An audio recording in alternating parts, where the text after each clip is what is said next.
Dominant Protector. Credit to the author. 3,331-40.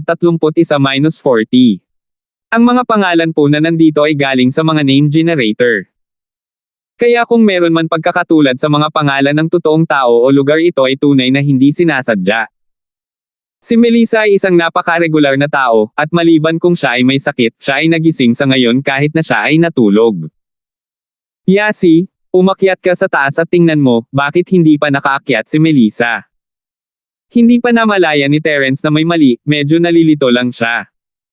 Hindi inisip ni Yasi na may mali dito. Umakyat siya sa itaas at nakitang tulog pa rin si Melissa.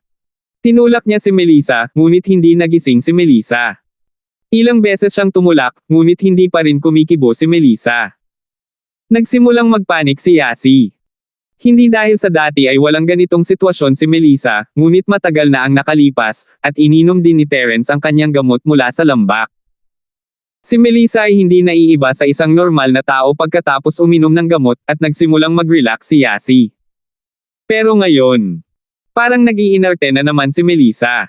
Sangsang kuya. Nagmamadaling tumakbo palabas ng kwarto si Yasi at sumigaw sa hagdan sa ikalawang palapag, nako, nahimatay ulit si Ate Melissa. Ano? Si Terence ay naghuhugas ng mga pinggan sa kusina nang marinig niya iyon, mabilis siyang tumakbo sa ikalawang palapag. Nawala na naman ng malay si Melissa. Anong nangyayari? Hindi na siya mapakali na kausapin si Yasi at nagmamadaling pumasok sa kanilang kwarto, ipinatong ang kanyang kamay sa palso ni Melissa upang maramdaman ang palso nito. Agad na sumimangot si Terence. Si Terence ay isang doktor, kung tutuusin paano niya makikita na si Melissa ay nakoma. Ngunit bakit walang malay si Melissa? Sa sandaling iyon, malinaw na nararamdaman ni Terence ang lakas ng buhay sa katawan ni Melissa na humihina. Hindi na kaya epektibo ang Langeauling grass? O sadyang hindi sapat ang kinuha niya noong nakaraan? Pero imposible iyon. Sinabi ng matandang Linford na magiging maayos si Melissa hanggat mayroon siyang damo ano ang mali sa kanya ngayon. Ngunit nasa harapan niya ang katotohanan, at hindi niya ito matanong. Pagkatapos ng ilang sandali ng katahimikan, nagpasya siyang tawagan ang matandang Linford. Lil, Terence, congratulations, mabilis kang lumakas, ha? Narinig din ni Old Linford mula sa sekta na nababalutan ng dugo na maaari na ngayong patayin ni Terence ang Sky-class late phase peak sa ilang segundo. Tuwang-tuwa siya, parang nakaiwas si Terence sa isa pang sakuna at lumalakas. Matanda, mamaya na natin pag-usapan ito. May mas importante pa akong pag-uusapan sa iyo. Si Terence ay wala sa mood para sa maliit na pag-uusap. Karaniwan niyang sinasabi sa matandang Linford ang tungkol sa kanyang mga karanasan, ngunit si Melissa ay isang problema ngayon, at talagang ayaw niyang mag-aksaya ng anumang oras. Oh! Natigilan si Donovan saglit, pagkatapos ay matigas na sinabi, ano ang nangyari? Melissa, nahimatay na naman siya. Kanina ko lang sinuri ang katawan niya, diretsyong sabi ni Terence, pababa na ang puwersa ng buhay niya. Ano ang nangyayari?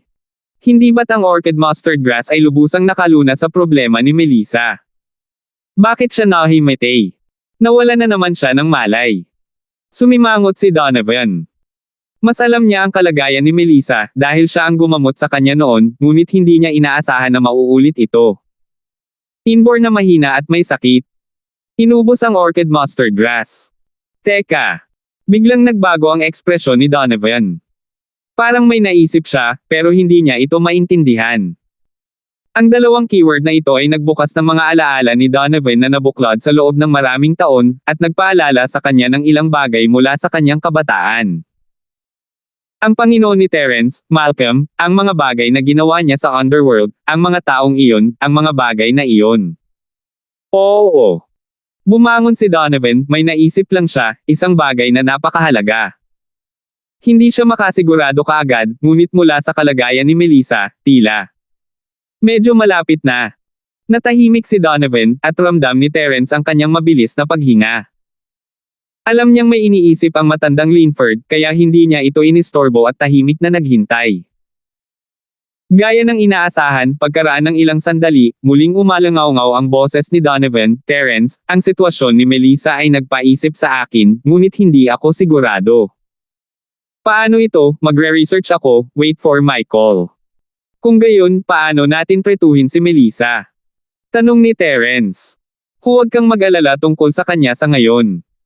Ang kanyang buhay ay hindi nasa panganib sa ngayon, kung tama ang aking hula. Binagalan ni Donovan ang kanyang tono, pagkatapos ay nagpatuloy sa mabigat na tono. Kung mali ako, hindi ko rin alam kung ano ang mali sa kanya. Lalo akong walang magawa, kaya mas mabuting maghintay ka sa balita ko. Sige na. Nag-aalala si Terence, ngunit alam niyang wala na siyang magagawa ngayong sinabi ito ng matandang Linford. Ang tanging magagawa niya ay maghintay.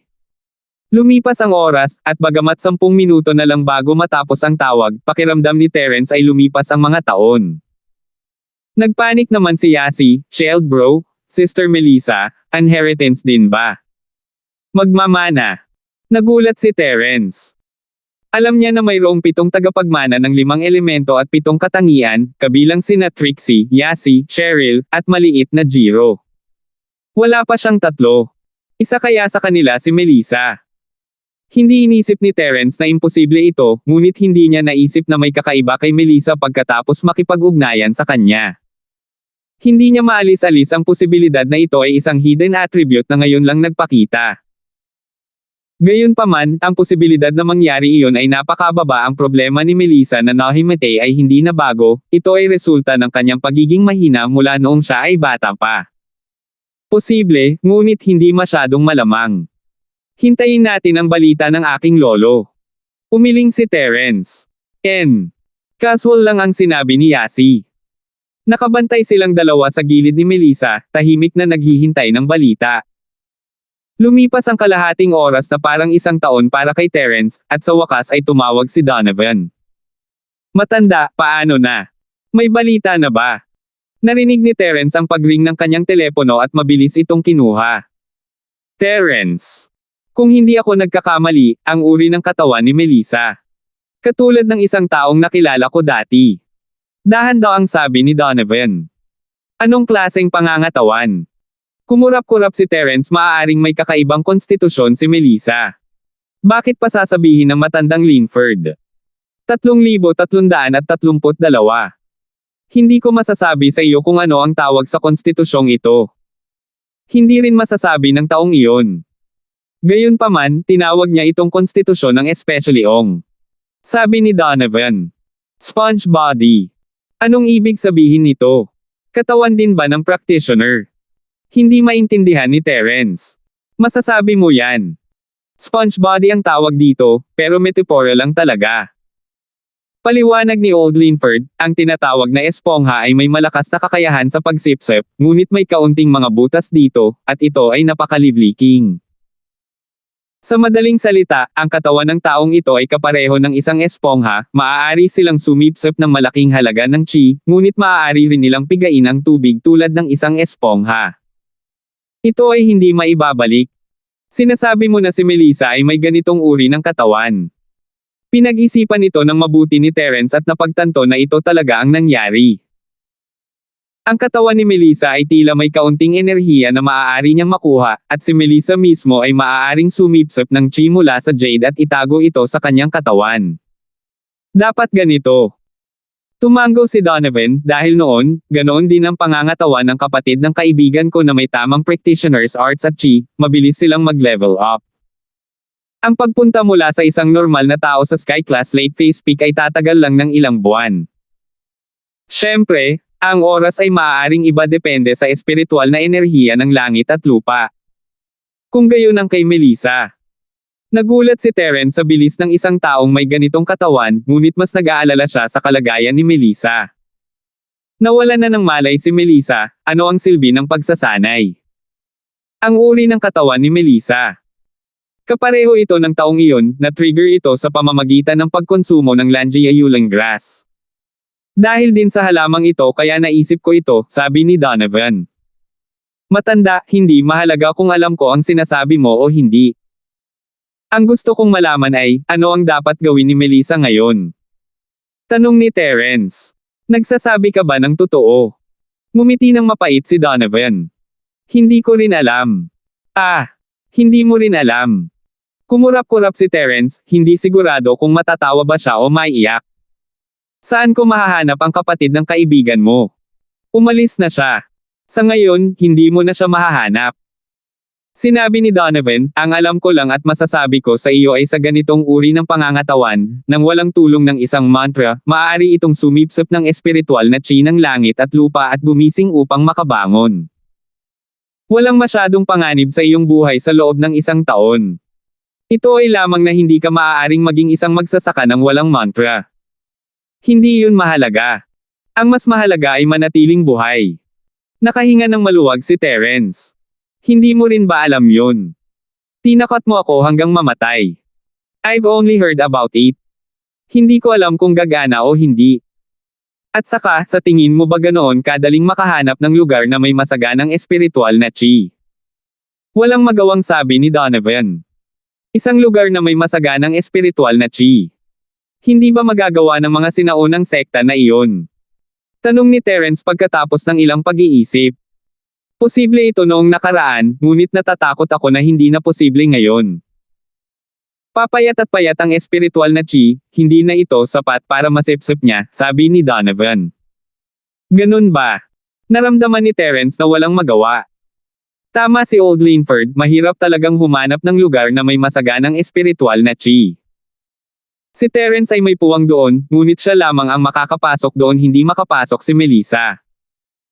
Ang espasyo ng Jade ay maaaring mag-imbak ng mga bagay, ngunit hindi ito gumagana sa mga buhay na bagay. Hindi niya kayang patayin si Melissa at ilagay siya, hindi ba? Patay na ang taong iyon, ano pa ang silbi ng pagpasok sa kanya? Pero huwag kang mabibigo. Bagamat umalis na ang taong iyon, buhay pa rin ang kapatid niyang kaibigan ko. Dapat ay may makuha kang sagot mula sa kanya. Biglang bumantong hininga si Donovan. Originally, hindi ko planong makipag-ugnayan sa kanya sa buong buhay ko.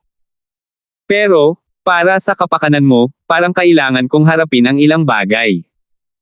Matanda, ano ang sinasabi mo? Hindi alam ni Terence kung ano ang sinasabi ni Donovan. Walang anuman, umiling si Old Linford. Go! Kapag nakita mo siya, sabihin mo sa kanya na ikaw ang aking inapo. Naniniwala akong hindi kanya pahihirapan. Tutulungan kanyang sagutin ang mga tanong mo. Sino te? Saan ko gustong pumunta? Hindi alam ni Terence kung sino ang tinutukoy ng matanda.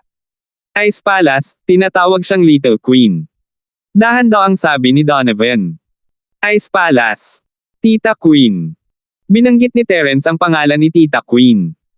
Ang Ice Palace ay may isang tao na tinatawag na Queen. Sino pa kaya ito kundi si Tita Queen? Oo, pero generation talaga siya ng lola mo. Sabi ni Donovan, pero huwag mong ipaalam kahit kanino ang tungkol sa akin. Kailangan mong sabihin sa kanya ng pribado. Gayun din, huwag mong sabihin sa kanya kung nasaan ako ngayon. Sabihin mo lang na hindi mo alam. Malamang na umalis ako kasama ang iyong amo. Sige, alam ko. Hindi nagtanong si Terence kung bakit.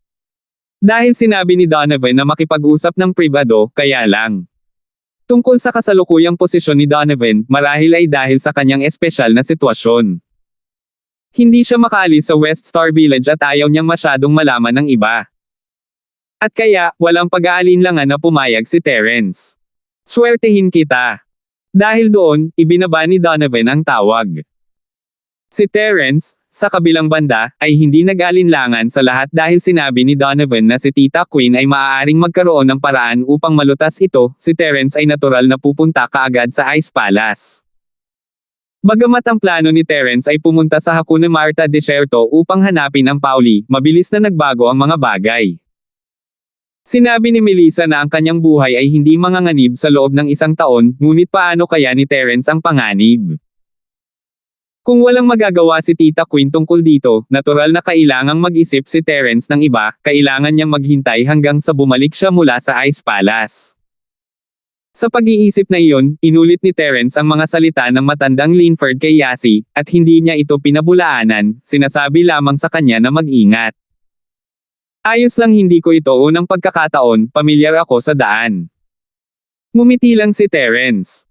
Noong gabing iyon, itinali ni Terence si Melissa sa kanyang sarili gamit ang isang lubid at sumakay sa Purple Lightning Beast pabalik sa Ice Palace.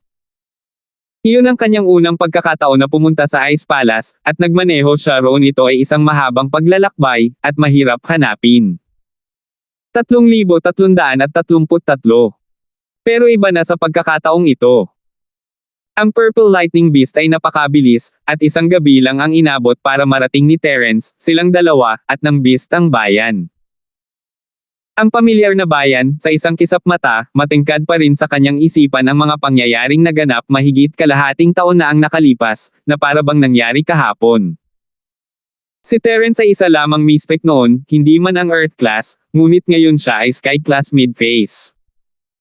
Sa Ice Spirit Inn, walang itinago si Terence habang naglalakad siya sa lobby kasama si Melissa and the Beast sa kanyang likod. Bago ang pagsubok sa Ice Palace, ang Ice Spirit Inn ay karaniwang walang laman. Bagaman nandito si Manager Lee araw-araw, ang trabaho niya ay mangolekta ng mga sulat mula sa sekular na mundo. Sa oras na ito, bigla siyang nakarinig ng mga yabag at alam niyang may pumasok sa inn. Iniangat niya ang ulo sa pagkalito upang makita kung sino iyon. Manager Lee, long time no see. Naaalala mo pa ba ako? Nawala ang pagiging maingat ni Terence, napalitan ng mahinahon at walang pakialam ng ngiti habang nakatingin kay Manager Lee. Ikaw. Ikaw si Terence. Tumalon si Manager Lee, hindi niya akalain na bibisita si Terence sa Ice Palace ng biglaan. Ang pangalan ni Terence ay hindi Terence Ford, at alam na iyon ni Manager Lee. Hindi lang iyon, alam din niya ang nangyari sa madilim na palasyo kanina. Napatay ni Terence ang isang Sky Class late phase peak at nasugatan ang dalawang Sky Class late phase peak ng mag-isa. Anong klaseng record iyon? Bagamat hindi pa ito nakumpirma, at may mga taong naghihinala pa rin, sapat na ang mga nagawa ni Terence sa nakaraan para tumangala si Elder Lee sa kanya. Ang lakas ng mid-phase ng Sky Class ni Terence ay isang bagay na hindi man lang inaasahan ni Elder Lee na maabutin. Ang mundo ng pagsasanay ay isang mundo kung saan lakas ang lahat. Walang yabang si Manager Lee noong una niyang nakilala si Terence. Mabilis siyang tumayo mula sa kanyang upuan at sinalubong si Terence. Hehe, ako nga. Mukhang maganda ang memorya ni Manager Lee. Nakangiting sabi ni Terence. Young Hero Linford, nagtataka ako kung bakit ka pumunta sa Ice Palace sa oras na ito. Maingat na tanong ni Manager Lee. Wala lang, kalahating taon na rin simula nung huli tayong magkita, at na-miss ko talaga ang mga tao dito, kaya pumunta ako para tingnan kung nandito ba ang Ice Palace's candy girl mo. Tanong ni Terence. Ice. Rock candy girl. Tawag kay Althea, nagdilim ang mukha ni Manager Lee. Anong klaseng pamagat iyon? Si Terence lang ang maglalakas loob na magsabi niyan. Kung ibang tao, patay na sila. Gayunpaman, si Elder Lee ay hindi nang ahas na magsabi ng anuman. Maingat lang niyang nasabi. Ang Sectmaster sa Ice Palace, Young Hero Linford, gusto mo bang ipaalam ko sa kanya na pumunta at welcome ka? Ang lakas ni Terence ay nandoon para makita ng lahat, at ang rock candy ay higit na kwalipikadong lumabas at tanggapin siya. Napakurap-kurap si Terence, nagbibiro lang siya, bakit ipapadala ni Manager Lee si rock candy para salubungin siya? Medyo emosyonal si Terence. Kalahating taon na ang nakalipas, minamaliit siya ni Rock Candy at ayaw man lang siyang makita, pero ngayon, dumating siya para i-welcome siya. Sa isiping iyon, napukaw ang interes ni Terence. Mahina niyang sinabi kay Manager Lee, sige, let her come and welcome me. Yes. Tumango si Manager Lee. Hindi niya akalain na may mali, sa lakas ni Terence, kahit isang normal na Sky Class ay may karapatang makita ang Sectmaster. Gayunpaman, ang ikinagulat ni Terence ay ang katotohanan na si Manager Lee ay hindi gumamit ng kalapati para ipadala ang mensahe sa pagkakataong ito, ngunit isang satellite phone. Hindi na kayo gumagamit ng messenger pigeons. Tanong ni Terence, nagulat. Bakit mo ito pinalitan ng tawag sa telepono? Ahem. Ito. Sa totoo lang, nahulog ang loob ng Sectmaster sa mga high-tech na produktong ito sa ilalim ng impluwensya ni Vice Sectmaster Fane. Paliwanag ni Manager Lee. Alam niya ang tungkol sa relasyon ni Terence at Trixie, kaya hindi niya ito itinago. Oh! Tumango si Terence. Sa sandaling ito, nakakonekta ang telepono ni Manager Lee. Ang boses ni Rock Candy ay nanggaling sa kabilang dulo. Manager Lee, anong problema? Palace Master, si Terence? ang batang bayani na si Linford, ay dumating sa ating Ice Spirit Inn.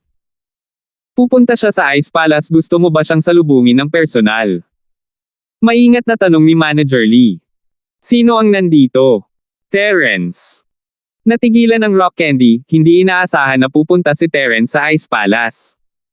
Pero, medyo napahiya. Terence, nandito ba siya para magpakitang gilas? Naalala niya na nangako siya kay Terence na kapag naabot niya ang Sky Class Late Phase Peak o naging Mystic First Level Refiner, siya ang magiging kanyang munting-munting asawa. Ngunit ngayon, narito si Terence. Gusto ba niyang tuparin niya ang pangakong iyon? Natural na alam ng Rock Candy ang tungkol sa nakaraan ni Terence sa madilim na palasyo, na pumatay sa Sky Class Late Phase Peak Master sa ilang segundo. Kaya kahit na si Terence ay nasa Sky Class Mid-Phase pa lang ngayon, mula sa lakas na ipinakita niya, si Terence ay nasa Sky Class Late Phase Peak o mas mataas.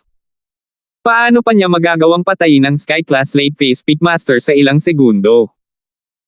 Kaya, natural, naisip ni Rock Candy na narito si Terence para magpakitang gilas, at gusto pa niyang tanggapin siya. Sa panaginip mo, MF.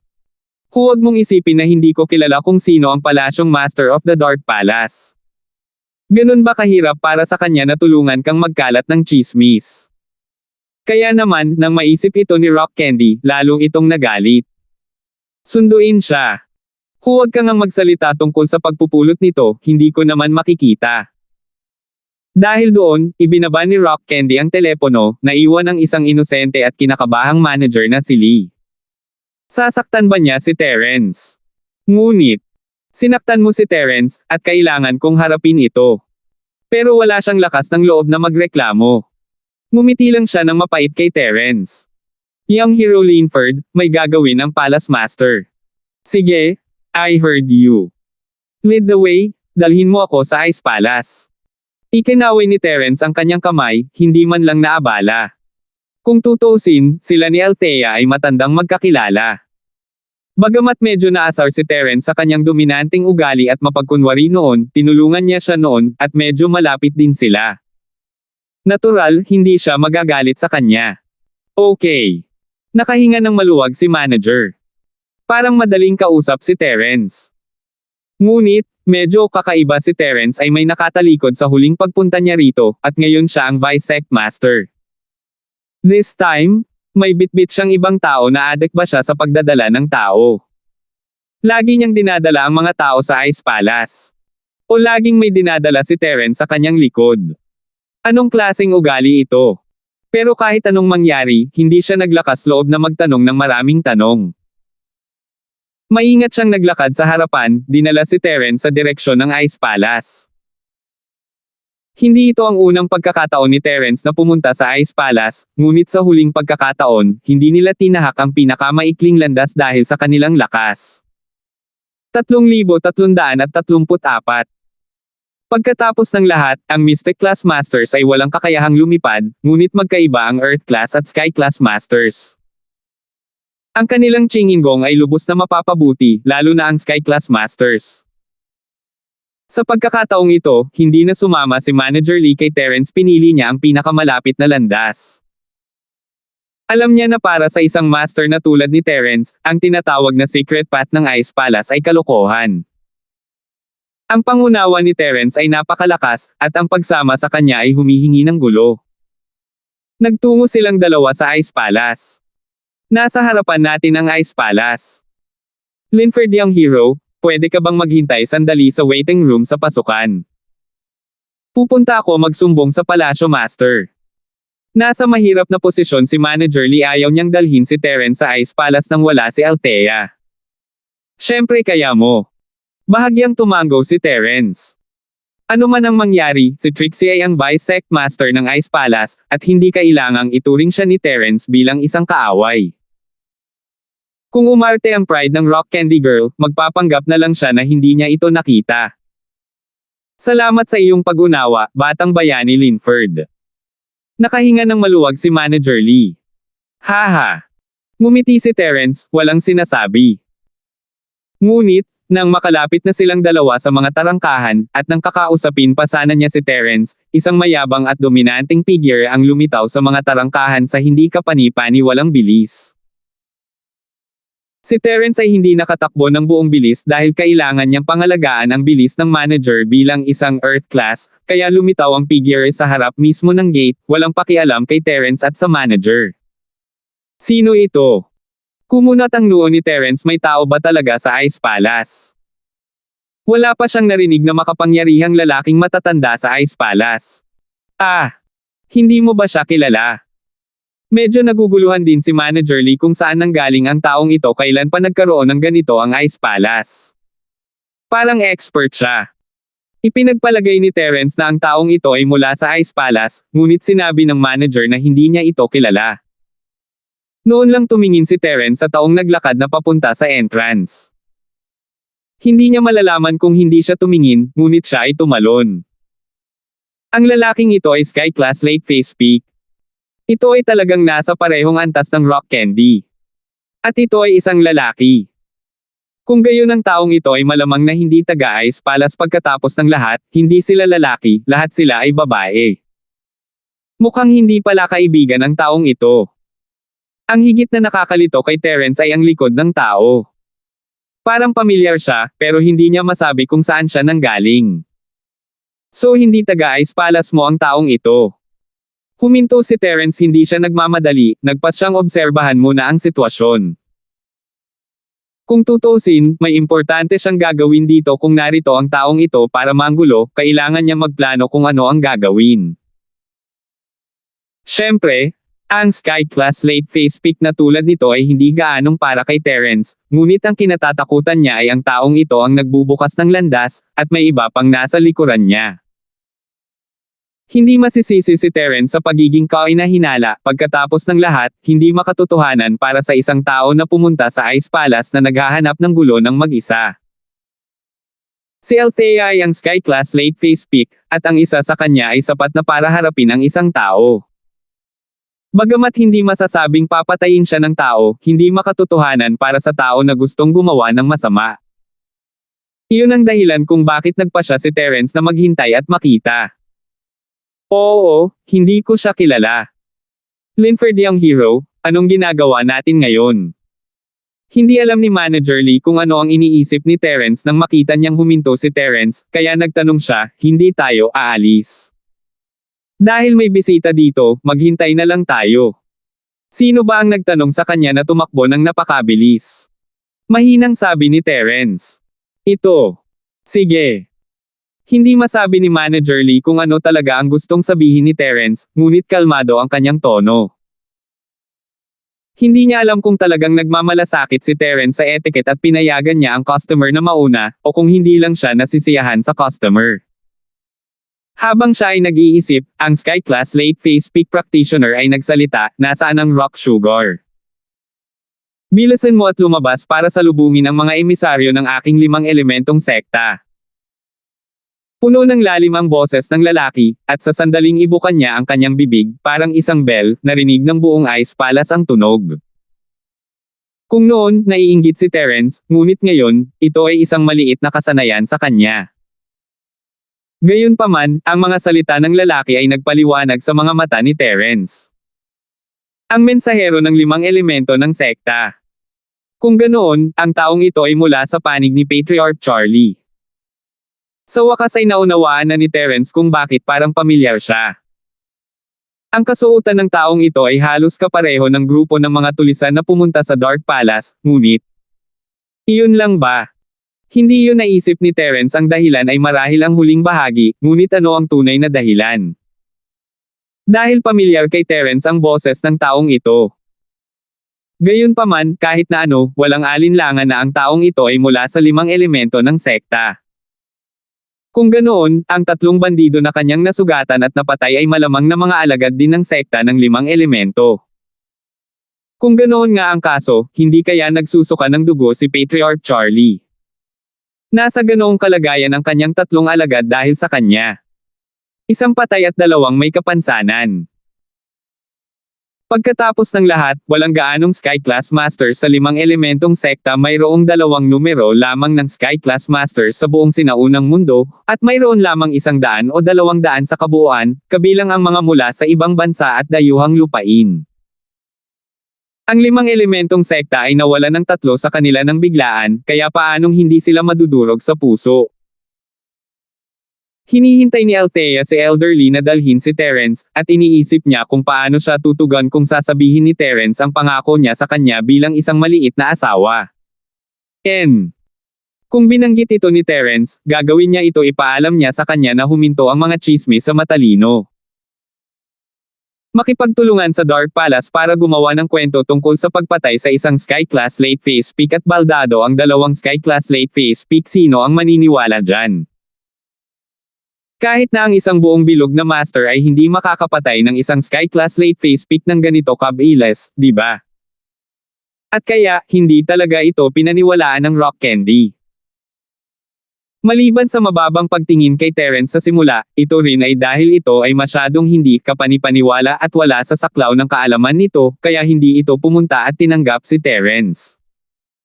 3,335. Pero ang hindi inaasahan ng Rock Candy ay may nang-ahas talagang sumigaw sa labas ng Ice Palace. Sino ang napakatapang? Hindi mo ba alam na ito ay isang sikat na sinaunang sekta? Baka si Terence. Gayunpaman, ang ikinagulat ni Althea ay hindi ito katulad ng boses ni Terence. Kilala niya ang boses ni Terence.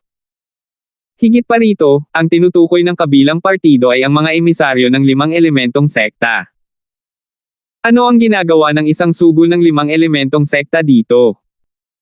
Ngunit kahit na ano ang ginagawa ng taong ito, hindi ito maaaring baliwalain ng Rock Candy. Ang pangalan ng 5 elemento ng sekta ay naroon mismo, at ang Ice Palace at ang 5 elemento na sekta ay may hindi malinaw na relasyon. At saka, alam din ni Rock Candy na napakayabang ng Sky Elixir Sect dahil sa kung sino ang umaatre sa kanila, kaya kailangan niyang makita ang lalaking ito. Sa pag-iisip nito, hindi nag-atubili si Rock Candy at lumipad palabas ng kanyang silid, lumulutang patungo sa bakana ng Ice Palace. Siguradong mayabang ang Sect Master, pinaghintay ang matandang ito ng napakatagal bago ka lumabas. Minamaliit mo ba ang sekta ng 5 elemento? Nang makita ng mensahero ng 5 elemento sa labas ng pinto ang batong candy na lumulutang, itinuro niya ito at mayabang na tinanong. Isang emissary from the 5 element sect. I wonder what business you have with our Ice Palace. Tiningnan ni Rock Candy ang lakas ng tao, siya lang ang Sky Class Late Phase Peak, ka-level niya, kaya natural, hindi siya masyadong magalang. Kung tutusin, siya ang pinuno ng isang sinaunang sekta, at mabuti na rin na dumating siya para batiin siya ng personal, sa tingin niya ba ay napakabagal nito.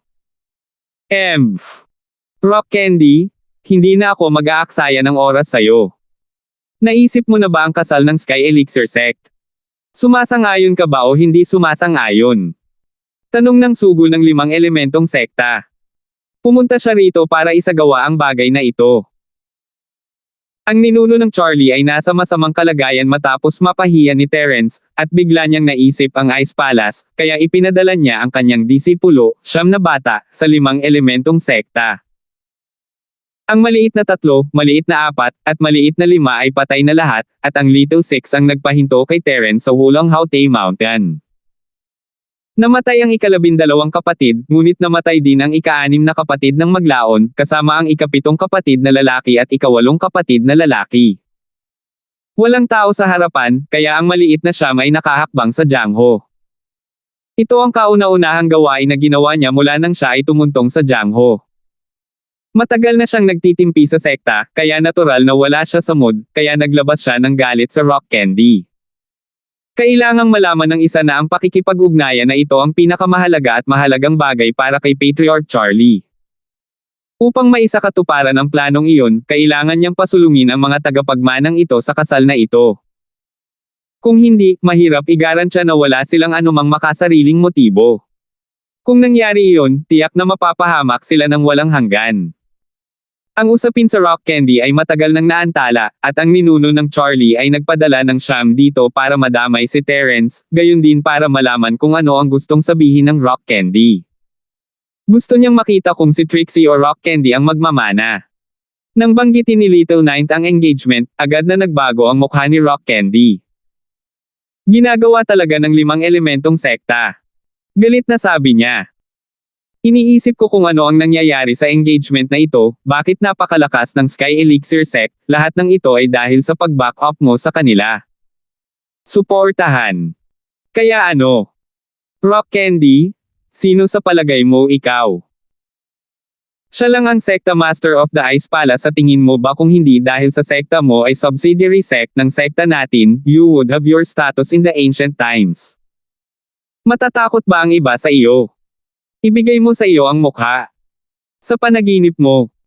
Kung sisirain mo ang sekta, I will 5 that be guaranteed the sect the elements. Nandito ang maliit na siyam upang ilabas ang kanyang galit. Una, ito ay ang kanyang sariling galit, at pangalawa, ito ay ang galit ni Patriarch Charlie. Sa makatuwid, siya ay mayabang at walang pakialam. Sa oras na iyon, dumating din si Trixie kung naririnig ng Rock Candy ang sigaw ni Nine, ganoon din si Trixie. Bilang Vice Master, natural lang sa kanya na magpakita kapag may mga bisita. Buti na lang naabot niya ang Sky Class early phase, at ang lakas niya ay hindi kasing taas ng Rock Candy, mas mabagal lang siya ng isang hakbang. Akala niya ay magiliw itong panauhin, ngunit nagbago ang mukha ni Trixie nang marinig niya ang mayayabang na salita ni Ninth. Sino itong Trixie? Dati siyang isa sa malaking 4 na maniniil ng unang paaralan ng Starfield. Maaaring isipin ng isang tao ang kanyang init ng ulo may sumisigaw sa pasukan ng Ice Palace, kaya syempre siya ay SR. Bilang Vice Master, kung hindi siya lumaban, saan kaya ang mukha ng Ice Palace? At saka, maraming pagkakataon na kailangan niyang gawin ang isang bagay na hindi kayang gawin ng Rock Candy, ito ay nauugnay sa kaluwalhatian ng Ice Palace. Kung ibinuko ni Rock Candy ang kanyang bibig, maaaring magsimula silang mag-away, ngunit kung bubuksan ni Trixie ang kanyang bibig, magkakaroon pa rin ng puwang para sa isang buffer. Ito ang pagkakaiba sa pagitan ng isang Palace Master at isang Vice Palace Master, maaari nilang atakihin at ipagtanggol. Sino ka, matandang lalaki? Si Senior Sister Althea ay ang little wife ng asawa ko, anong engagement? May problema ba sa'yo, matandang bata ka? Tanong ni Trixie na nakakunot ang noo. Asawa mo. Huminto ang siyam, hindi niya kilala kung sino si Trixie, ngunit nang makitang siya ay isang Sky Class early phase, hindi niya ito masyadong inisip, hindi rin siya ganoon kalakas. Gayun din, ang Rock Candy ay maliit na asawa ng ibang tao. Bakit hindi niya alam ang tungkol dito? Malamang na dahilan lang iyon para tanggihan ang engagement. Sa pag-iisip na iyon, hindi na natakot ang siyam, hindi siya nang ahas na tamaan ang Rock Candy, ngunit si Trixie ay isang elder. Tama, akala niya ay normal na elder lang si Trixie. Walang nakarinig na si Trixie ay kapatid ni Rock Candy, hindi ba matagal nang umalis ang kanyang amo sa Ice Palace? Saan siya makakahanap ng alagad? Kung gayon ang taong ito sa harap niya ay tiyak na hindi si Trixie. At kaya, dumilat si Ninth, inabot ang kanyang kamay, at sinampal ang mukha ni Trixie. Siyempre, ayaw niyang patayin siya. Gusto lang niyang turuan siya ng leksyon, little b****, naglakas loob kang sumigaw sa harap ng matandang ito. Sasampalin ka ng matandang ito hanggang mamatay. Huwag kang maglakas loob. Tumalon si Althea at mabilis na hinaila si Trixie sa gilid, ngunit pagkatapos ng lahat, ang Little Nine ay Sky Class late phase peak. Nakalahad na ang kanyang palad, at bagamat naiwasan ito ni Trixie dahil kay Althea, ang hangin mula sa kanyang palad ay tumama pa rin sa katawan ni Althea, na punit ang ilang mga butas sa kanyang puting damit. Pero kahit na ganoon, walang lakas ng loob na magsalita si Rock Candy. Kung ang mga tao mula sa Sky Elixir Sect ay narito, ang Rock Candy ay maglalakas loob na labanan sila, ngunit ang mga tao mula sa 5 elemento ng sekta, ang Rock Candy ay talagang hindi nang ahas. Namula ang mukha ni Rock Candy at pinandilatan niya ang maliit na Ninth. Isang disipulo ni Patriarch Charlie. Mukhang masyado akong mabait sa iyo noon, kahit na naglakas loob na sakta ng aking munting asawa. Kapag may oras ako, dapat akong pumunta sa iyong 5 elementong sekta at pumatay ng ilang tao. Habang si Rock Candy ay nakaramdam ng kawalan ng magawa, ang malamig na boses ni Terence ay umalingaw-ngaw mula sa likuran ng ika-9. 3,336. Nagtatagpo ang mga kalaban sa makipot na daan. Si Terence ay natatakot sa kanya noon, ngunit ngayon. Dahil napatay na ni Terence ang ilan sa mga tauhan ni Ancestor Charlie at pinahirapan ang Little 11, hahayaan ba ni Terence na bumalik ang maliit na siyam sa isang piraso? Sino te? Nagulat si Little 9. Hindi niya akalain na may taong mayabang. Siya ang mataas at makapangyarihang sugo ng 5 elementong sekta at ang disipulo ni Patriarch Charlie, kaya galit na galit siya. Talagang pulaka itong humikab. Anong malalaking salita? Ang boses ni Terence ay narinig ng siyam, pati na rin sina Althea at Trixie. Bahagyang nagbago ang mga mukha nila. Medyo nagalit si Althea na hindi lang tinawag ni Terence ang kanyang munting asawa, ngunit nakipag-away din siya sa sekta ng 5 elemento. Kung tatayo si Terence dito, hindi ba niya hahatakin ang puot sa Ice Palace? Hindi inakala ng Rock Candy na may kakayahan si Terence na harapin ang 5 elementong sekta ng mag-isa. Si Trixie, sa kabilang banda, ay iba siya ay tuwang-tuwa nang makita si Terence, kahit na nakalimutan niya na ang Ice Palace ay nasa problema. Matagal na niyang hindi nakita si Terence, at sobrang na-miss niya ito. Sumugod siya sa mga bisig nito at niyakap siya ng mahigpit. Terence honey, pinuntahan mo ako. Ikaw. Ikaw si Terence. Nagbago ang mukha ng Little 6 sa sinabi ni Trixie. Gayunpaman, hindi ito dahil sa takot siya kay Terence.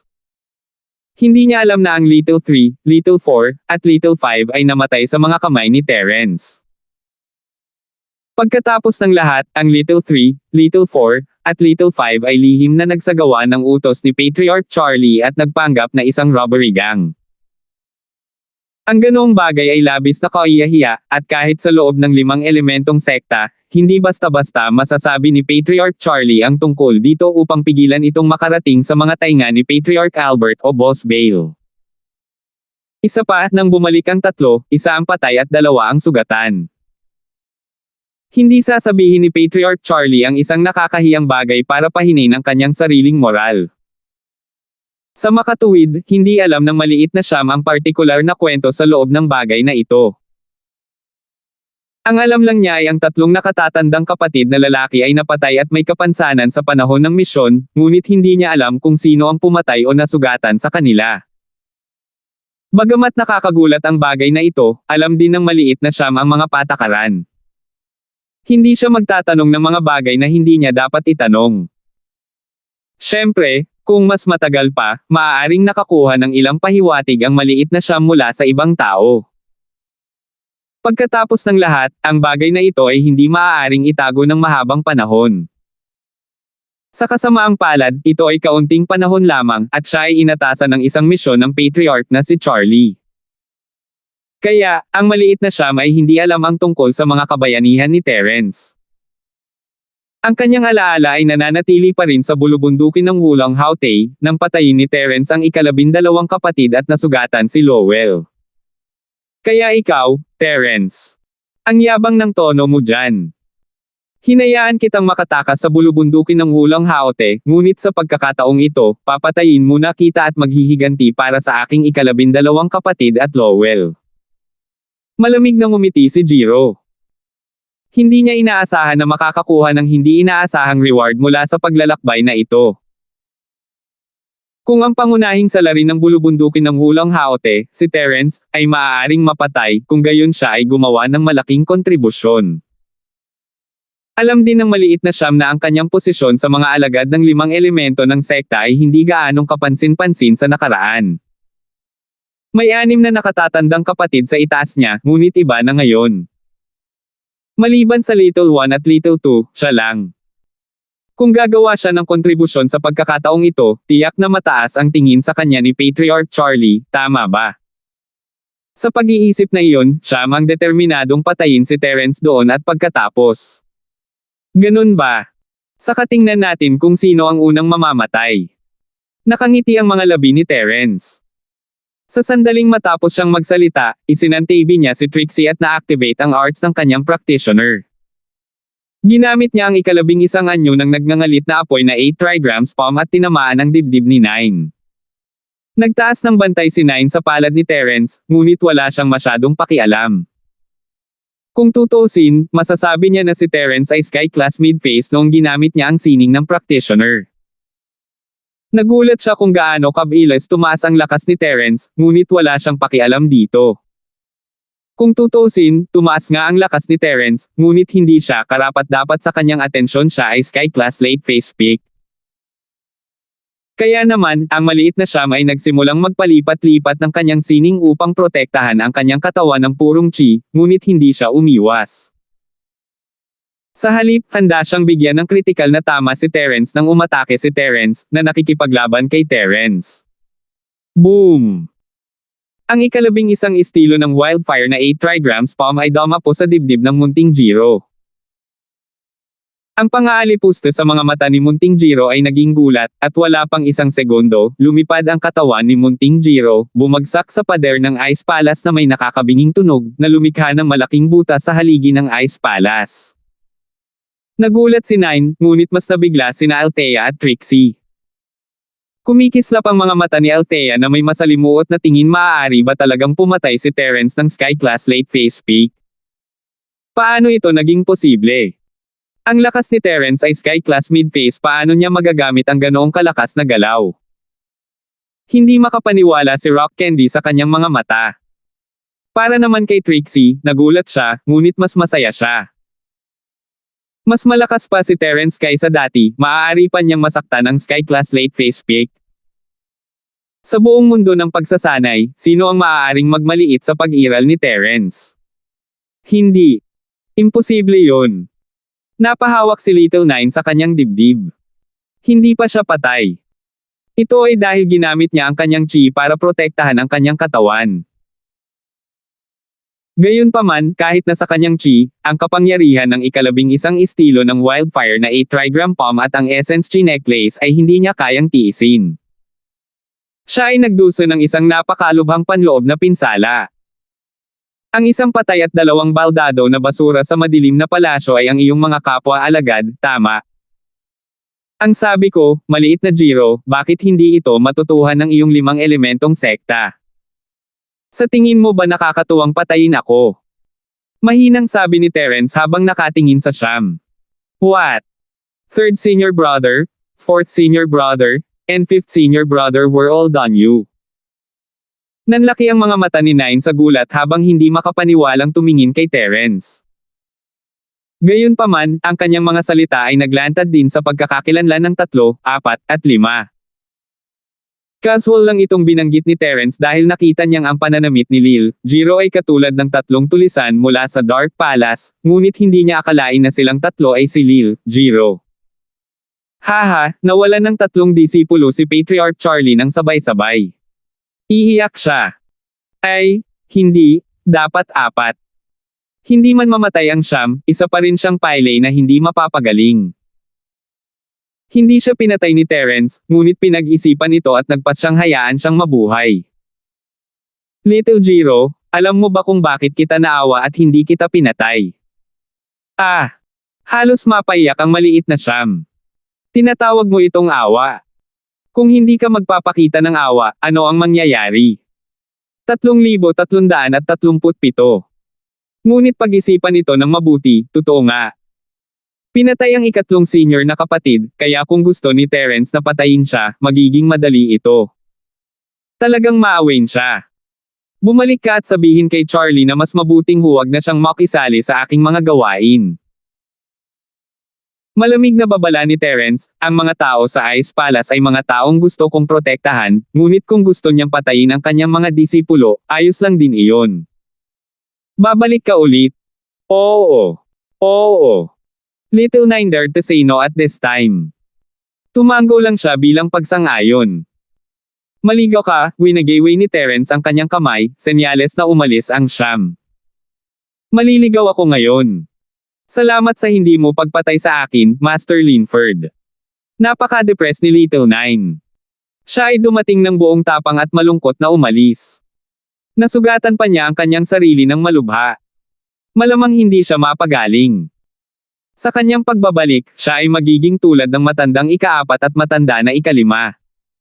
Sa buong proseso, hindi umimik si Rock Candy. Hindi niya alam kung ano ang gusto niyang sabihin, kung ano ang masasabi niya. Ang lakas ni Terence ay talagang lumampas sa Sky Class Late Phase Peak, kung hindi, paano niya mapapatay ang Sky Class Late Phase Peak?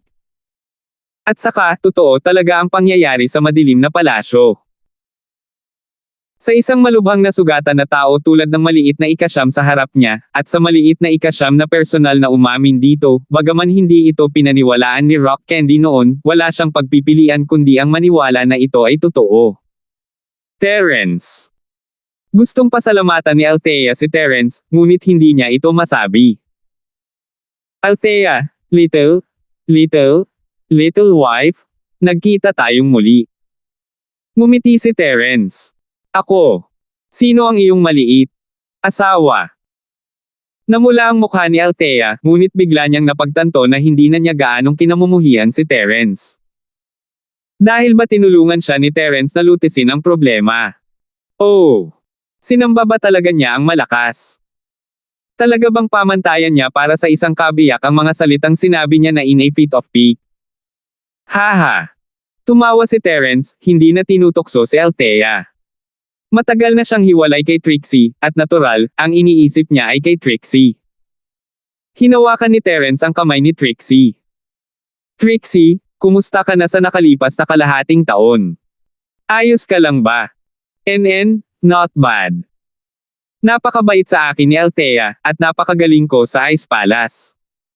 Nami-miss ko lang talaga sina Terence at Joe. Cheryl sis at Yasi sis. Halos ibulalas ito ni Trixie, hindi siya gaanong karanasan sa pagtatago gaya ni na Cheryl at Yasi, at ito ang unang pagkakataon na nakita niya si Terence pagkatapos umalis ni Josephine. Muntik na niyang sabihin iyon, ngunit hindi ito pinansin ni Terence nang iniba niya ang usapan sa Rock Candy. Terence honey, kailan ka magpapakasal sa kapatid mo? Magiging little sister mo na siya. Ahem. Trixie, ano ang sinasabi mo? Tumalon si Rock Candy, akala niya ay nagiging intimate na sina Trixie at Terence, at iniiwasan niya ang tanong sa ngayon, ngunit tila hindi iyon ang nangyari. Mas naalala ito ni Trixie kaysa kay Terence. Pero ang ikinagulat ni Rock Candy ay kung bakit hindi nagseselo si Trixie. Kahit na lahat ay mula sa sinaunang panahon at napanatili ang mga sinaunang kaugalian, mayroon ding kasabihan ng selos noong unang panahon, tama ba? Ilang labanan ang naroon sa harem. Haha, Rock Candy, nakalimutan mo na ba ang pangako mo? Hindi mo naman sinabi na nagbubuga ka ng kalokohan noon, di ba?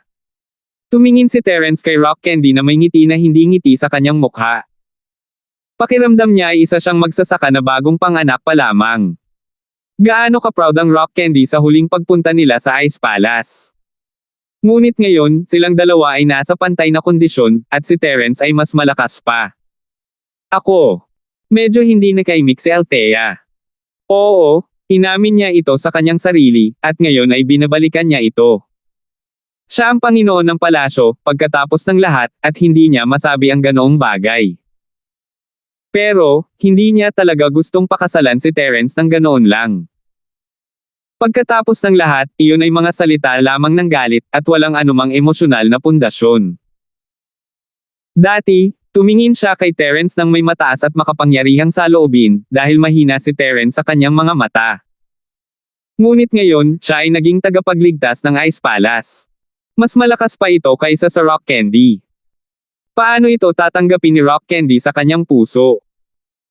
Ngunit, hindi alam, ang impresyon ni Rock Candy kay Terence ay ganap na nagbago. Ang Terence ngayon, ang Rock Candy ay hindi na siya minamaliit, ngunit medyo natakot. Kung noon pa man, makakahanap siya ng random na dahilan para makatakas sa mga tanong ni Terence, ngunit hindi na siya nang ahas na magsalita ng kahit ano ngayon. Sa kabutihang palad, hindi pinahirapan siya ni Terence. Bumaba siya sa negosyo. Rock Candy, bumaba tayo sa negosyo.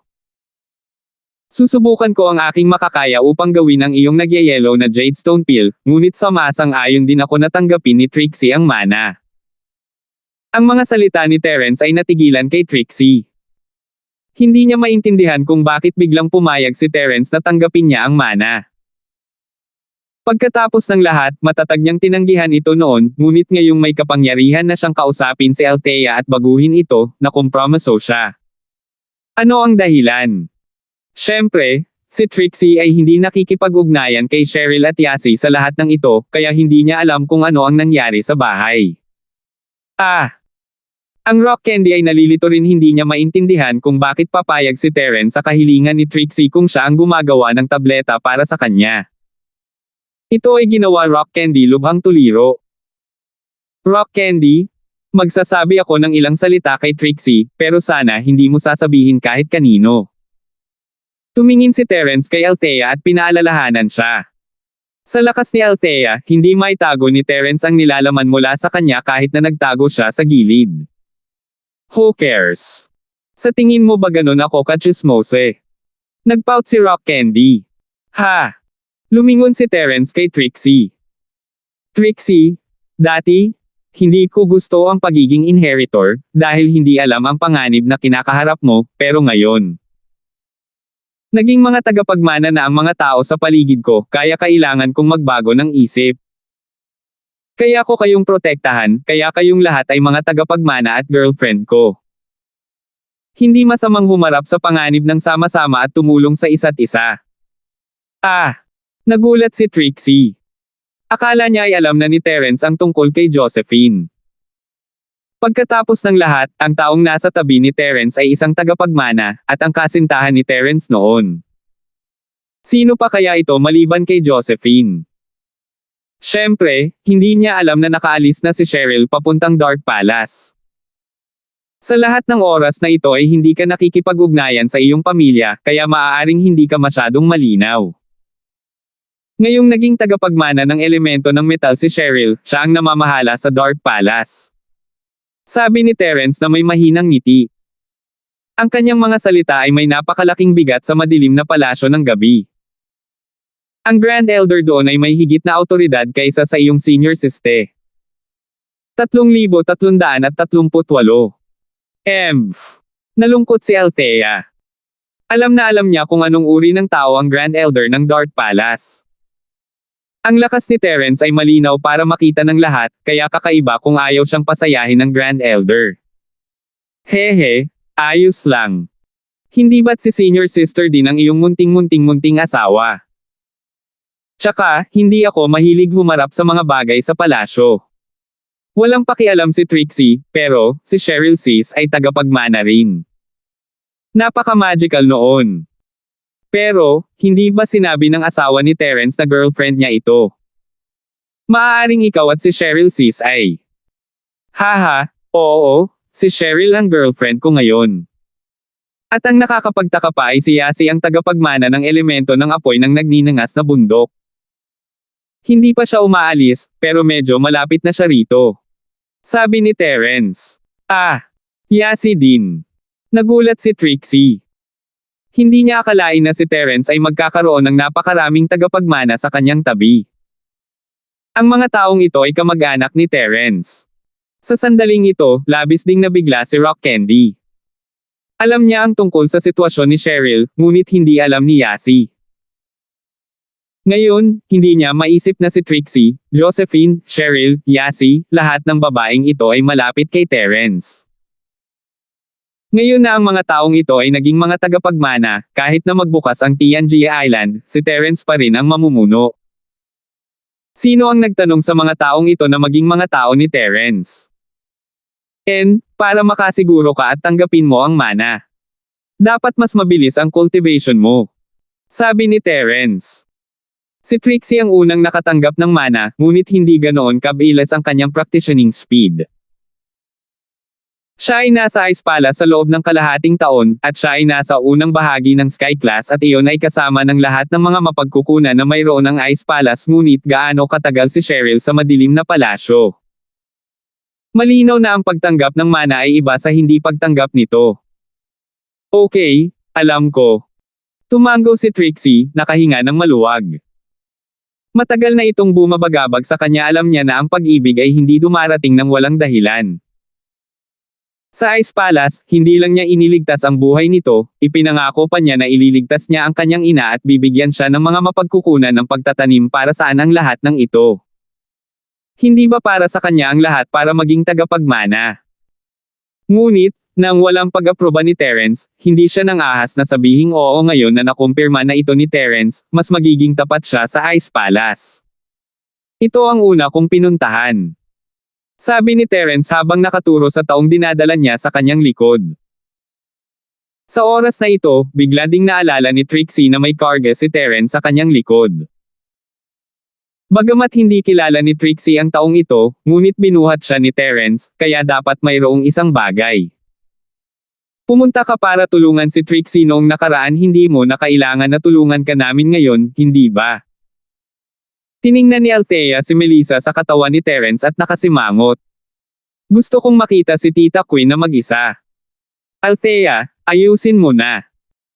Hindi gaanong nagpaliwanag si Terence, sinabi sa kanya ni Donovan na maging mahinahon, at sabihin lang kay Tita Queen ang tungkol sa kanyang pagkakakilanlan, nang hindi ipaalam sa napakaraming tao.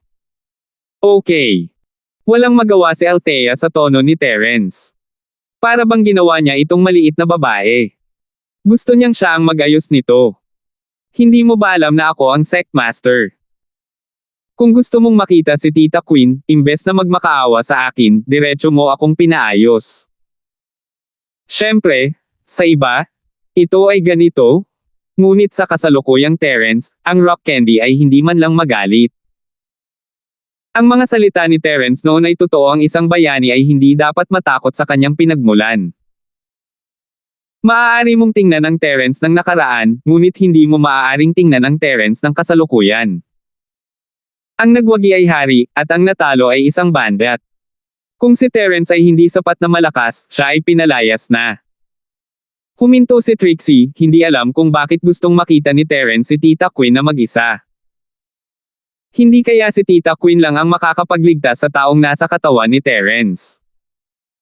Hindi niya maintindihan, ngunit alam niya na hindi itatago ni Terence ang mga bagay sa kanya. Malamang na umiwas sa batong candy, kaya hindi na siya nagtanong. Si Tita Queen, pagkatapos matanggap ang mensahe ng disipulo, ay sumugod din. Nang marinig niya mula sa disipulo na napilayan ni Terence ang isang Sky-class late-phase peak messenger mula sa 5 elementong sekta at tumakas, nagulat siya. Tila totoo ang mga chismis, si Terence ay talagang may ganoong uri ng lakas ngayon. Ngunit iba si Tita Queen kay Althea, natutuwa lang siya. Akala niya ay isang lalaking may integridad si Terence, at ngayong nagtagumpay siya, nangangahulugan ito na tama ang kanyang paghatol. Terence, hinahanap mo ako. Matapos dumating si Tita Queen at makita si Terence, nalaman niyang siya pa rin ang Terence noon. Sa labas, parang walang pinagkaiba. Sinong mag-aakalang malaki ang pagbabago niya sa kalahating taon lang? Tita Queen, humanap tayo ng lugar para makapag-usap ng pribado. Tumango si Terence. Sa mga salita ni Terence, wala nang masabi pa si Althea. Si Terence at Tita Queen ay pumunta sa isang hiwalay na sala, at si Althea ay kasama ni Trixie, kaya hindi angkop para sa kanila na mag-eavesdrop. Nagpunta silang dalawa para pag-aralan ng mana, at dahil pumayag si Trixie, kailangan nilang gawin ito sa lalong madaling panahon. Terence, hindi ko talaga akalain na sa kalahating taon lang magkakaroon ka ng ganito kalakas. I'm really happy for you. Taos-pusong sabi ni Tita Queen. Pagkatapos, naging seryoso ang kanyang ekspresyon at sinabi niya, bakit mo ako pinuntahan sa pagkakataong ito? Tita Queen, sa lahat ng nararapat na paggalang, maari ko bang tanungin kung mayroon kang nakatatandang kapatid na babae?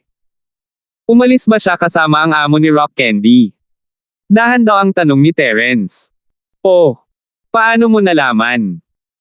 Labis na nagulat si Tita Queen sa tanong ni Terence. Ito ay isang bagay na iilan lang sa Ice Palace ang nakakaalam, at walang ibang nakakaalam tungkol dito. Masyado siyang na-curious paano nalaman ni Terence ang tungkol dito. Kahit si Trixie ay hindi alam, kaya hindi rin malalaman ni Terence. Mayroon akong isang matanda na nagsabi sa akin tungkol dito. Siya rin ang humiling sa akin na pumunta at hanapin ka. Sabi ni Terence. Matanda. Nalilito si Auntie Queen, may elder si Terence. Kilala siya ng matanda ni Terence. Hindi ba isang normal na practitioner lang si Terence? Bakit ang mga matatanda ay mga tao rin mula sa mundo ng paglilinang? Oo, lolo ko siya. Tumango si Terence. Ang lolo mo. Sino siya? Lalong naguluhan si Tita Queen. Donovan ang pangalan niya. Kilala ba siya ni Tita Queen? Hindi alam ni Terence kung anong uri ng koneksyon mayroon sina Donovan at Tita Queen, ngunit ang matandang Linford ay kailangang magkaroon ng kanyang mga dahilan para hilingin sa kanya na pumunta. Ano? Anong sabi mo? Sumigaw si Tita Queen. 3,339. Sabi ko. Donovan ang pangalan niya, alam ba ni Tita Queen? Hindi akalain ni Terence na magkakaroon ng ganoon kalaki ang reaksyon ni Tita Queen. Siya ay labis na naguguluhan. Tinatawag siyang Donovan. Si Donovan ang lolo mo. Sa sandaling ito, nawala si Tita Queen sa kanyang katahimikan. Puno ng hindi makapaniwala at gulat ang mga mata niya. Gayunpaman, mas nasasabik siya. May balita na rin sa kanya. Gayunpaman, nakaramdam pa rin ng kaunting pagkawala si Tita Queen. Siya ay may asawa.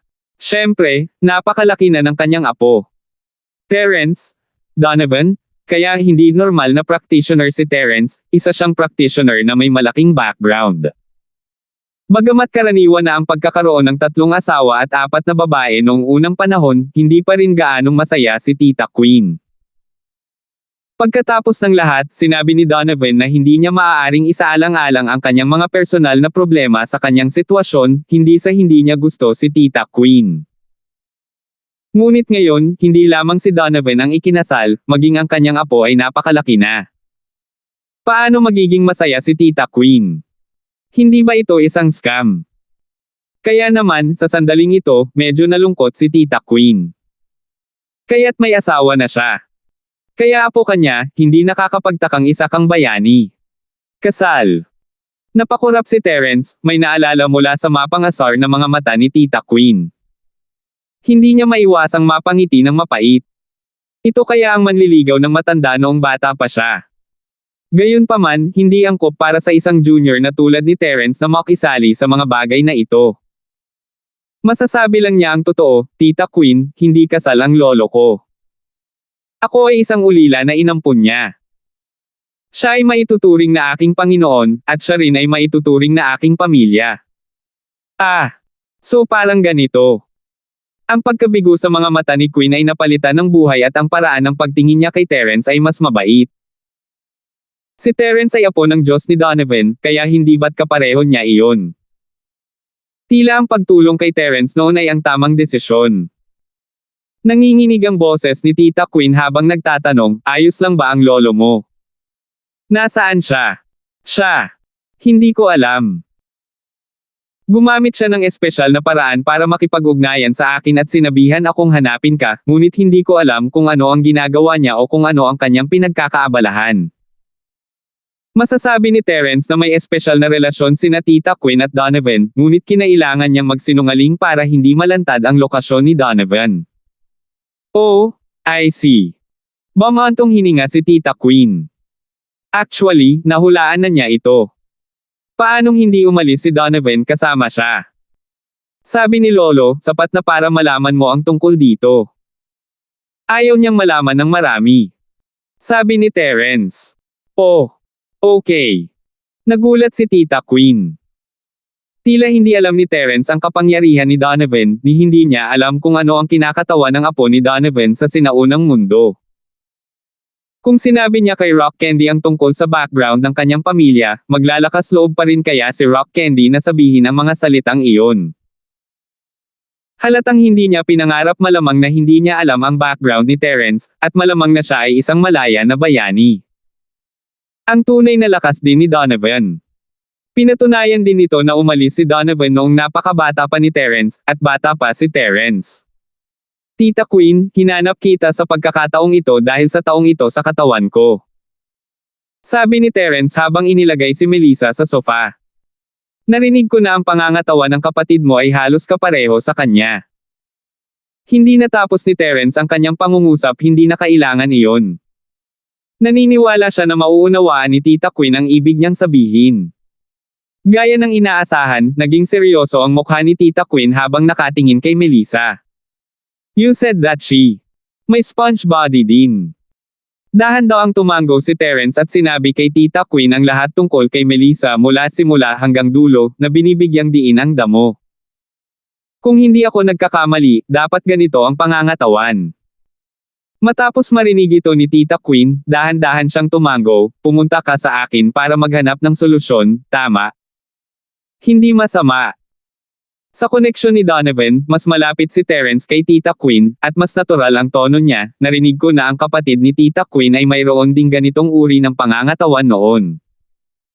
Gayunpaman, ang kanyang mga tagumpay sa landas ng paglilinang ay hindi pangkaraniwan.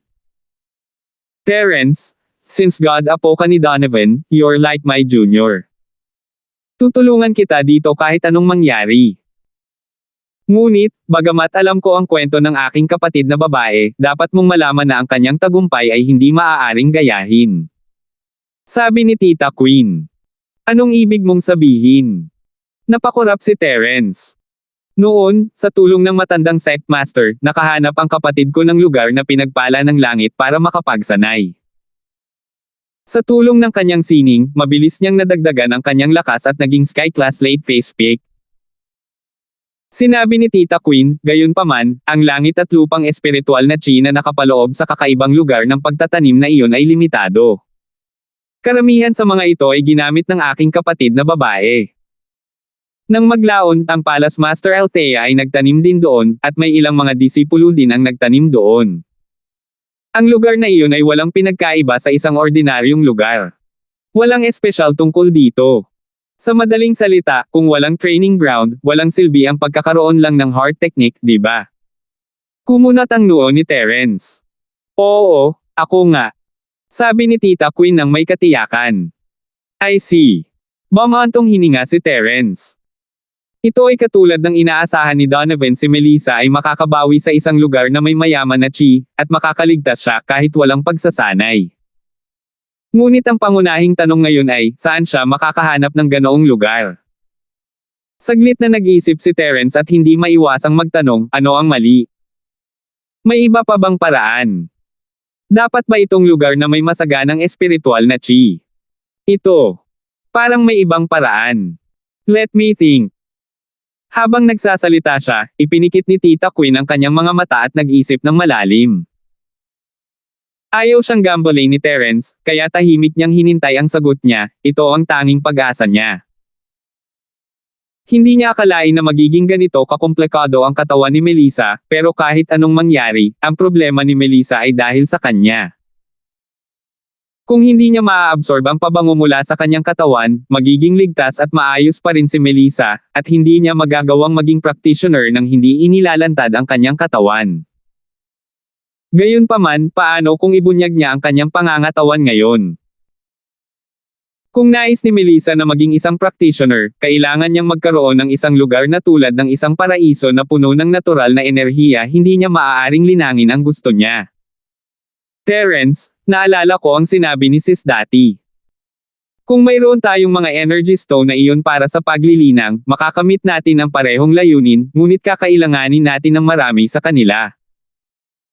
Hindi ko alam, sabi ni Tita Queen, narinig mo na ba ang ganitong uri ng energy stone? 3,340 po. Energy stone. Puti ba ang kulay? Kumurap si Terence habang nagtatanong. Tama. Parang alam mo na. Akala ko hindi mo malalaman ang tungkol sa mga sinaunang bagay. Akala ko ang lolo mo ang nagkwento nito, di ba? Akala ni Auntie Queen na si Donovan ang nagsabi, pero hindi si Terence, at hindi siya masyadong nagpaliwanag. Ilan sa mga puting enerhiyang bato na ito ang kailangan mo? Medyo kumalma si Terence matapos marinig ang mga salita ni Tita Queen. Siya ay nagbabalak na pumunta sa Hakuna Marta Desierto upang hanapin ang angkan ng Pauli, at kung magiging maayos ang lahat, maaari niyang ipagpalit ang ilang puting enerhiyang bato. Hindi niya alam ang eksaktong halaga, ngunit siya muna ang magsusupply kay Melissa. Tungkol naman sa kaldero ng gamot ni Jenny, ano ang silbi ng hindi kita nitong perang ito? Mahirap sabihin. Kung ito ay isang normal na practitioner, na may ganoong kalaking enerhiyang bato, maaari silang mag-cultivate sa mystic o earth grade nang walang problema. Sabi ni Tita Queen habang iminuwestra ang kanyang kamay. Ito ay halos kasing laki ng bato ni Tio Hinfredo, pagkatapos ay nagpatuloy, ngunit marami pa ang ganitong uri ng katawan ng espongha aabutin ng hindi bababa sa 30 hanggang 50 upang maabot ang ginintoang klase. Ano? Nagulat si Terence sa halagang 30 hanggang 50. Anong klaseng biro ito? Golden class lang. Kung kailangan niya ng napakaraming mga bato ng enerhiya pagkatapos lamang na magsimula sa landas ng paglilinang, magkano ang kakailanganin upang linangin online? Hulaan ni Terence na malamang na makakakuha siya ng ilang mga energy stone mula sa Pauli, ngunit hindi siya sigurado kung makakakuha siya ng ganoon karami. Nagpasya siyang tumira sa pangalawang pinakamagandang opsyon, paano kung gusto ko lang mapanatili ang kapayapaan habang buhay at hindi linangin? Kung gayon kakailanganin ko ng mga 10 piraso. Siyempre, tinatansya ko lang, sabi ni Tita Queen. Sa katunayan, maaaring may ilang mga pagkakaiba. Phew! 10 pieces okay. Tumango si Terence. Sa pagkakataong ito, kahit anong presyo ang kailangan niyang bayaran, ibabalik niya ang 10 energy stones mula sa lahi ni Pauli. Ang lahi ni Pauli ay dapat magkaroon ng 10 dagdag. Mayroon kang ganoong enerhiyang bato. Nagulat si Tita Queen ang bagay na ito ay nawala sa loob ng ilang daang taon, kaya saan kukunin ni Terence? Hindi, ngunit plano kong magtungo sa Hakuna Marta Desierto upang hanapin ang angkan ng Pauli at makipagpalitan sa kanila. Sabi ni Terence. Kaya ganyan. Malinaw na alam ni Tita Queen ang tungkol sa mga usapin ng angkan ng Pauli. Kung ganoon ang kaso, maaari ko lamang hilingin na magtagumpay ka, Yi. Hindi ka gaanong matutulungan ni Tita Queen at maibibigay lamang sa iyo ang impormasyong ito. Gayunpaman, kung gusto mong linangin, makakahanap din si Tita Queen ng paraan upang makita kung may naiwan si Elder Queen sa anumang paraan ng paglilinang. Hindi mo pa rin nahahanap. Naisip ni Terence na si Tita Queen ay maaaring mayroong ilang practitioner's arts, ngunit parang wala. Dapat meron, pero hindi ako sigurado kasi hindi naman kayang pagyamanin ng iba. Wala namang kwenta ang meron, kaya pagkaalis ng kapatid ko, hindi ko na sinasadyang hanapin. Paliwanag ni Tita Queen. Okay, Tita Queen, taken kita kung kailangan ko. Tumango si Terence, hindi na kita iistorbahin. Babalik ako ngayon. Pupunta ako sa Hakuna Marta Desert. Sige. Sabi niya. Tumango si Tita Queen, pagkatapos ay nag-alinlangan sandali bago sinabing, kung mayroon kang balita tungkol sa iyong lolo, sabihin kay Tita Queen. Mapait na ngumiti si Terence. Ayaw niyang sabihin ni Old Linford, kaya hindi siya nang ahas. Natagpuan ni Terence si Tita Queen, at bagamat nakakuha siya ng mas mahusay na sagot, hindi niya alam kung mahahanap niya ang lahi ng Pauli, at kung maaari siyang makipag-deal sa kanila.